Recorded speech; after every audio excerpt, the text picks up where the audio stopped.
দর্শক, এ তো দেখছি একেবারে জনজোয়ারে পরিণত হয়েছে। 2026 ইলেকশন ঘোষণা হতে এখনো অনেক বাকি। আর তার আগেই আজ মুর্শিদাবাদের রেজিনগরে আইএসএফ এর পক্ষ থেকে এক অধিকার সভা করা হয়।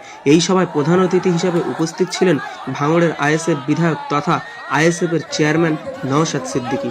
নওশাদ সিদ্দিকী যাওয়ার আগে থেকেই মাঠের কানায় কানায় দর্শকে ভরপুর।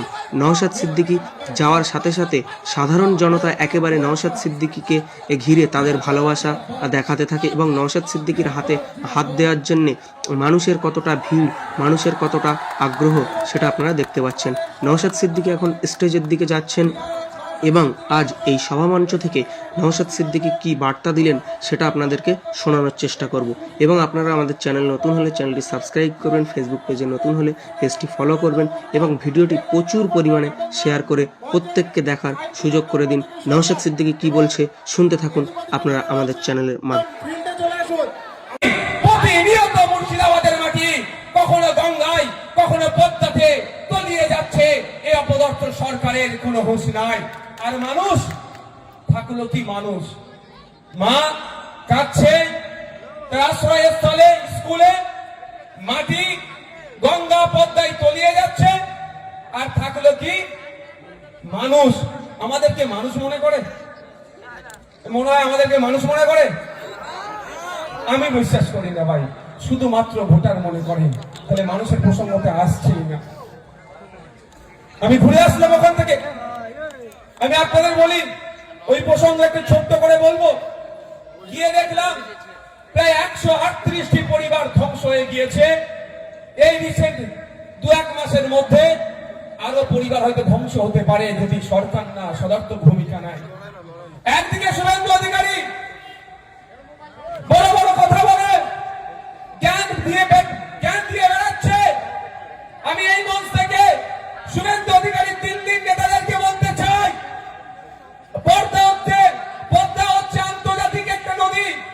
কেন আপনারা আন্তর্জাতিক নদীর যে স্ট্যাটাস আছে, নর্মস কন্ডিশন আছে, কেউ যদি এই নদী দ্বারা ক্ষতিগ্রস্ত হয় পুনর্বাসনের জন্য যে রুলস আছে সেই রুলস অনুযায়ী এই 138টা পরিবার ক্ষতিপূরণ পাবে না। এই নিয়ে আপনি একবারও কথা বলতে দেখছি না কেন? হিন্দু হিন্দু ভাই ভাই গল্প শোনালেও যে 138টি পরিবার ক্ষতিগ্রস্ত হয়েছে, ওখানে আমার হিন্দু আমার মুসলিম সমাজের মানুষরাও আছে। অন্তত ওই অপদার্থ শুভেন্দু অধিকারী ওই আমার হিন্দু ভাইদের অন্তত কথা বললে তাও মনে একটু শান্তি আসতো, সেটাও বলেনি। আর আমাদের রাজ্য সরকার খেলামেলা করে হাজার হাজার কোটি টাকা অপাত্রে দান করছে, ওখানে কংক্রিটের বাঁধ নির্মাণ করেনি। গঙ্গা বক্ষে তলিয়ে যাচ্ছে, মালদা মুর্শিদাবাদ নদীয়ার এই অংশ গঙ্গা বক্ষে পদ্মা বক্ষে তলিয়ে যাচ্ছে, কোনো ব্যবস্থা গ্রহণ করছে না। আর উল্টো দিকে হাজার হাজার কোটি টাকা খেলামেলা করে নষ্ট করে দিচ্ছে। আপনাদের বলি, অনেকের মধ্যে একটা ভুল ধারণা ঢুকিয়ে রেখেছে নাকি ওই গঙ্গা ভাঙন পদ্মা ভাঙন রোধ করা যায় না। আপনারা এখান থেকে যদি মালদাতে যান, ফারাক্কা যখন পার করবেন, গেট আছে না, কি গেট বলে গো, ফারাক্কা ব্যারেজ আছে তো, তার থেকে ডান সাইডে নতুন আর একটা ব্রিজ তৈরি হচ্ছে না ভাই? হচ্ছে তো নাকি? যদি গঙ্গা বক্ষের উপরে নতুন করে ব্রিজ নির্মাণ করা যায়, তাহলে গঙ্গা বক্ষে যদি নতুন ব্রিজ নির্মাণ করা যায়, তাহলে কেন গঙ্গার পাড়ে ভাঙন রোধ করা যাবে না? আমাদেরকে মন মুছে রাখা হচ্ছে। তার সাথে সাথে বলছি, পশ্চিম বাংলায় একটা বড় চর্চিত পর্যটন কেন্দ্র হচ্ছে দীঘা। দীঘাতে আমরা অনেকেই কম বেশি গিয়েছি বা তার ভিডিও দেখেছি। মাঝ সমুদ্র থেকে যেভাবে ঢেউ এসে পাড়ে আছড়ে পড়ছে, দীঘার কি পার ক্ষতিগ্রস্ত হয়েছে? একটু আওয়াজ দেবেন আপনারা। তাহলে যদি ঢেউ আছড়ে পড়লেও ক্ষতিগ্রস্ত না হয়, কারণটা কি? ওখানে কংক্রিটের বাঁধ নির্মাণ করেছে, বিজ্ঞানসম্মত ভাবে বাঁধ নির্মাণ করেছে, বিজ্ঞানসম্মত ভাবে বাঁধের রক্ষণাবেক্ষণ করছে বলে ওখানকার পাড় ধ্বংস হচ্ছে না, ওখানকার মানুষ ক্ষতিগ্রস্ত হচ্ছে না। যদি দীঘায় কংক্রিটের বাঁধ নির্মাণ করে ওখানকার মানুষকে বিপদের হাত থেকে বাঁচানো যায়, কেন মুর্শিদাবাদ আমাদেরকে ওই কংক্রিটের বাঁধ নির্মাণ করে এই বিপদের হাত থেকে রক্ষা করবে না। ভাবতে অবাক লাগছে। 302 নম্বর ধারায় গেলে, চার্জশিট তৈরি হয়ে গেলে বিপদ আছে, কিন্তু একটা মিনিমাম টাইম পর্যন্ত কিন্তু ছেলে থাকতে হবে। আর মারতে গিয়ে যদি কেউ অজ্ঞাত থেকে মারা যায়, ছেলের বাইরে আর মারাতে পারবো না। তাহলে জানতেন মারামারি করতে যেতেন না, কিন্তু আপনি যাতে না জানতে পারেন আপনার হাত থেকে বই পেন খাতা কেড়ে নেওয়া হচ্ছে। এটা শুধু মুসলমানদের কাছ থেকে হচ্ছে না, দলিতদের কাছ থেকে করা হচ্ছে, আদিবাসীদের কাছ থেকে করা হচ্ছে, মুসলমানদের কাছ থেকে করা হচ্ছে, পিছিয়ে বর্গের যারা আছে তাদের কাছ থেকে বই পেন খাতা কেড়ে নেওয়া হচ্ছে, শিক্ষা কেড়ে নেওয়া হচ্ছে, আর মারামারিতে এদেরকে এগিয়ে দেওয়া হচ্ছে। আপনারা তথ্য দেখুন, 2012 সাল থেকে 2024 সাল আমাদের পশ্চিম বাংলায় 25,000 প্রাইমারি স্কুল বন্ধ করেছে এই অপদার্থ সরকার, এই মমতা ব্যানার্জি সরকার। এই 25,000 স্কুলগুলো কোথায় আছে দেখুন, যেখানে আমার আদিবাসী ভাইরা বেশি বসবাস করে, যেখানে আমার দলিত ভাইরা বেশি বসবাস করে, যেখানে আমার মতুয়া ভাইরা বেশি বসবাস করে, যেখানে আমার মুসলিম ভাইরা বেশি বসবাস করে, ওই সমস্ত এলাকা থেকে 25,000 স্কুল বন্ধ করে দিয়েছে। ক্ষতি কারা হলো? তাদের ক্ষতি হবে যারা দিন আনে দিন খায়, এই স্টেশনে হকারি করে, সকালবেলা এসে ঘন্টা লাগায়, সন্ধ্যাবেলা বাড়ি যায়, সকালবেলা উঠে মাঠে যায়, সন্ধ্যাবেলা বাড়ি যায়, দিনে 300 টাকা 350 টাকা খুব কষ্ট করে যারা ইনকাম করে, তাদের ছেলেগুলোই সরকারি প্রাইমারি স্কুলগুলোতে যেত। সেইগুলো ইচ্ছাকৃত ভাবে মমতা ব্যানার্জির দায়িত্ব নিয়ে বন্ধ করছে, এই জন্যই যেদের ছেলেগুলো স্কুলে না যেতে পারে, এদের ছেলেগুলো যদি স্কুলে যায়, মমতা ব্যানার্জির ভাইপোর হয়ে লাঠিয়াল বাহিনী কে থাকবে? এখানে যারা এমপি আছে, এমএলএ আছে, এদের হয়ে লাঠিয়াল বাহিনী কে থাকবে? সেই জন্য এমপি এমএলএ ছেলেরা বেসরকারি স্কুলে গিয়ে ডিগ্রি অর্জন করছে, বিদেশে গিয়ে পড়িয়ে নিয়ে আসছে। আর আপনি আমি আপনার দাদুরা কেউ দাদুদের হয়ে লাঠিয়াল বাহিনী ছিল, এখন আপনাদেরকে ওই এমপি এমএলএ হয়ে লাঠিয়াল বাহিনী করে রাখছে, ওদের পরের প্রজন্মকে বিদেশে পড়াচ্ছে। আর আপনার ছেলে মেয়েগুলোর কাছ থেকে শিক্ষা কেড়ে নিয়ে মানে ওই নেতার ছেলে নেতা হবে, তার হয়ে লাঠিয়াল বানানোর পরিকল্পনা এই সরকার করছে। নেপালে যেই ঘটনাটা ঘটেছে, সেই জন্য আমার রাজ্যের মুখ্যমন্ত্রীর নাকি সারাদিন ঘুম হয়নি, সারা রাত্রি ঘুমাতে পারেননি। নেপালের মানুষ মুখ্যমন্ত্রীকে ভোট দিয়ে, মমতা ব্যানার্জিকে ভোট দিয়ে মুখ্যমন্ত্রীর চেয়ারে বসায়নি। তাদের জন্য যদি ওনার ঘুম না হয়, তাহলে যে মুর্শিদাবাদের মানুষ, যে মালদার মানুষ, যে নদিয়ার মানুষ, যে রাজ্যের মানুষ ভোট দিয়ে তাকে মুখ্যমন্ত্রীর চেয়ারে বসালো, সেই রাজ্যের মানুষ ক্ষতিগ্রস্ত হচ্ছে। তাদের জমি প্রতিনিয়ত গঙ্গাবাক্যে চলে যাচ্ছে, পদ্মাবাক্যে চলে যাচ্ছে। তাহলে তিনি কিভাবে শান্তির ঘুম ঘুমাচ্ছে? তাহলে মানুষের সাথে, মুর্শিদাবাদের মানুষের সাথে, তারানগরের মানুষের সাথে, মালদার মানুষের সাথে, নদিয়ার মানুষের সাথে বিচারিতা হচ্ছে না ভাই।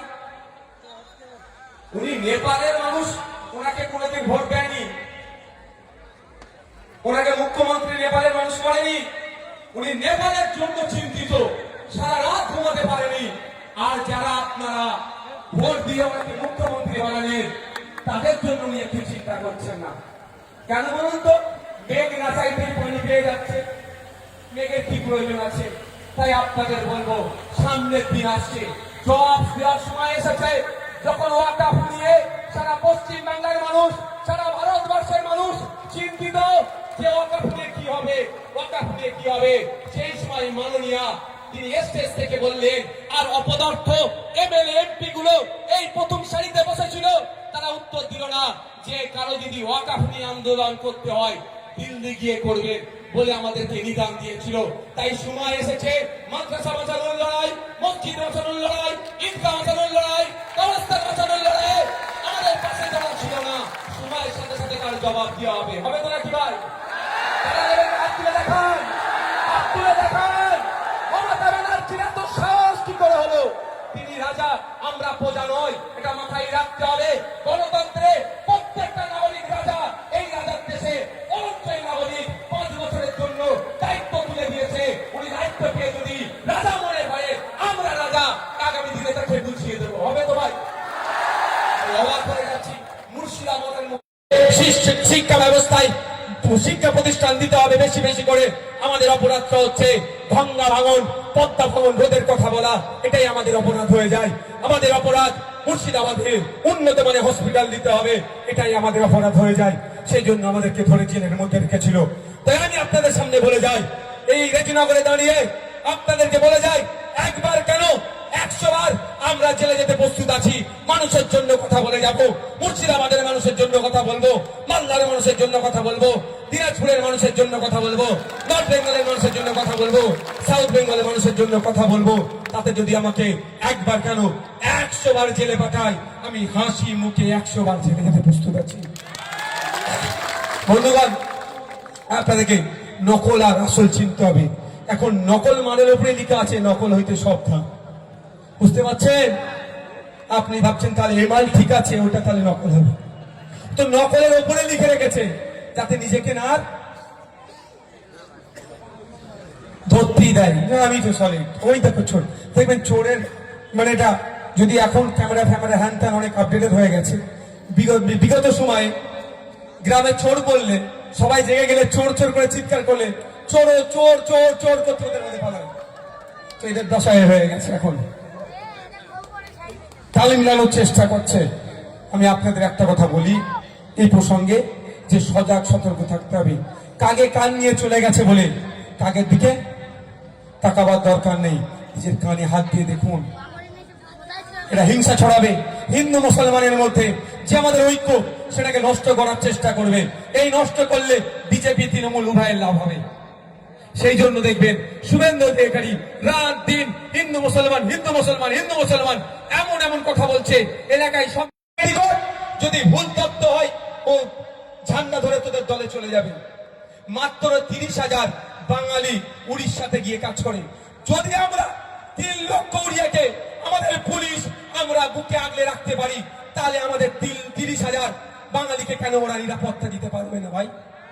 যদি ওরা আমাদের উপর আক্রমণ চালায়, মুখ্যমন্ত্রী যদি একবার উড়িষ্যার মুখ্যমন্ত্রীকে কথা বলে, ঠিক আছে আমি 30,000 নিয়ে চলে আসবো, 3 লাখ আমি ফেরত দিয়ে দেবো, তাহলে কি অত্যাচার বন্ধ হবে না? একটা শুধু কল আমি এটা ফেরত নিয়ে দেওয়া, ফেরত পাঠিয়ে দেওয়া এর পক্ষে আমি নয়। এটা ফ্রিডম অফ মুভমেন্ট আর্টিকেলে সংবিধানে উল্লেখ আছে, আমি সংরক্ষিত জায়গা ছাড়া ভারতবর্ষের যে কোনো প্রান্তে গিয়ে চলাচল করতে পারি, বসবাস করতে পারি, ব্যবসা করতে পারি। আর্টিকেলে সংবিধানে উল্লেখ আছে, তার পরিপন্থী হবে। আমি এটার বিরুদ্ধে নয়, কিন্তু যখন দেখছি আমার বাংলার শ্রমিকদের বারবার আক্রান্ত হচ্ছে, বাংলার শ্রমিকরা বারবার মার খাচ্ছে, তাহলে আমার বাংলা শ্রমিকদের স্বার্থে আমাকে তো একটু ফুস করতে হবে ভাই। হবে কি হবে না? আমি বলছি আমার দরকার নেই, ফুস তো করতে হবে, তাহলে কি ছেড়ে দেবে? আমাকে 42 দিন জেল খাটিয়েছে, যদি ফুস না করতাম আরো 42 দিন খাটাতে হইতো। ফুস তো ভাই করতে হবে, সেটা করছে কি করেনি? মার খাচ্ছে কে? দলিত। মার খাচ্ছে কে? আদিবাসী। মার খাচ্ছে কে? মুসলমান। ওরা এদেরকে মানুষ মনে করে না, শুধু ভোটার মনে করে। ওই জন্য যা হচ্ছে হোক, আমরা ভোটের সময় ভোট পেয়ে যাব।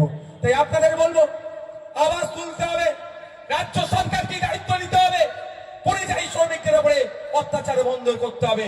যদি অত্যাচার বন্ধ করার দায়িত্ব না নিতে পারে, তাহলে যেই পদে আছেন সেই পদ থেকে অব্যাহতি নেন, অন্যদেরকে সুযোগ দেন। তারা যদি না পারে অন্য কাউকে আমরা সুযোগ দেব। আর আমি বিশ্বাস করি যে পদে বসে আছে মাননীয় মুখ্যমন্ত্রী মমতা ব্যানার্জি, ওই পদই পারে আমাদের পরিযায়ী শ্রমিকদের উপর অত্যাচার বন্ধ করানো। ওই পদই পারবে, কিন্তু তিনি করছেন না। এটাই আমাদের ব্যর্থতা, আমরা তাকে করাতে পারছি না। তাই সময় আসলে আঙুঠাটা যেখানে দেন, আনেওয়ালা দিনে আগামী দিন যেটা আসছে, আঙুঠাটা একবার ঘুরিয়ে দেন, দেখবেন আপনার অত্যাচার বন্ধ হবে। আপনারা কালকে শুনলেন ভাঙড়ে এক নোটোরিয়াস ক্রিমিনালকে মমতা ব্যানার্জি দায়িত্ব দিয়েছে। এক নোটোরিয়াস ক্রিমিনাল, আমি বলছি না ভাই, ন্যাশনাল হিউম্যান রাইটস কমিশন বলছে ওটা একটা নোটোরিয়াস ক্রিমিনাল, কুখ্যাত সমাজ বিরোধী একটা। তো শুভেন্দু অধিকারীর বিরুদ্ধে কিন্তু ওকে দাঁড় করা করেনি, দায়িত্ব দেয়নি। নওশাদ সিদ্দিকীর বিরুদ্ধে দিতে হবে। তবে আমি নিজে একটা ভলিবল প্লেয়ার ছিলাম, বেলডাঙ্গা অনেকবার খেলে গেছি। বেলডাঙ্গার বড়বাবু তৎকালীন সময়, এখন বলতে পারবো না, মেজবাবু ছোটবাবু দুজন টিম নিয়েছে, কোনো এক বাবুর হয়ে আমিও খেলে গেছি সেই সময়। 2016 আগের কথা বলছে।